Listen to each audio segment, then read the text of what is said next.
ఒక కథలో గురువుగారు శిష్యుడితో పాటు ప్రయాణిస్తుండగా ఒక గొప్పింటి తలుపు తట్టి ఆశ్రయం కోరుకుంటారు.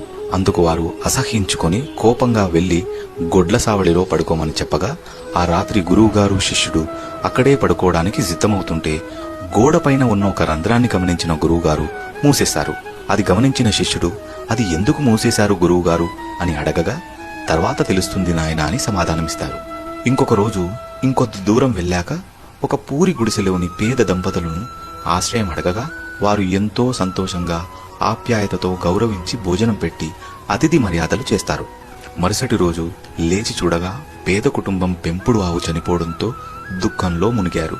ఇది గమనించిన శిష్యుడు గురువుగారు ఇది అన్యాయం, అహంకారులను శిక్షించకుండా ఆదరించే వారిని దుఃఖంలో గురిచేయడం ఏంటి స్వామి ఇది అని అంటాడు. దానికి గురువుగారు నాయనా ఆ రోజు పెద్దింటి వాళ్ళ ఇంటి గోడను ఎందుకు మూసేశారో అని అడిగావు కదా, చెబుతాను విను. బోలెడంత దళం ఉన్న రహస్య గదికి వారికి ఎప్పటికీ దారి తెలియకూడదని మూసేశాను. ఇప్పుడు ఈ పేదింటి కుటుంబంలో ప్రాణం తీసుకుపోవడానికి వచ్చిన దూతకి భార్య ప్రాణం బదులుగా ఆవు ప్రాణంతో సరిపుచ్చాను అని బదులిస్తాడు.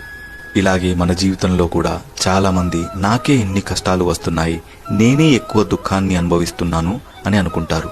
ఇంతకంటే ఎంతో భయంకరమైన పరిస్థితుల్లో పడకుండా మనం చేసిన మంచి మళ్లీ మనకు ధైర్యాన్ని కల్పించి ఎదగడానికి పుంజుకోవడానికి ఒక అవకాశం కల్పిస్తుందనే భావించాలి.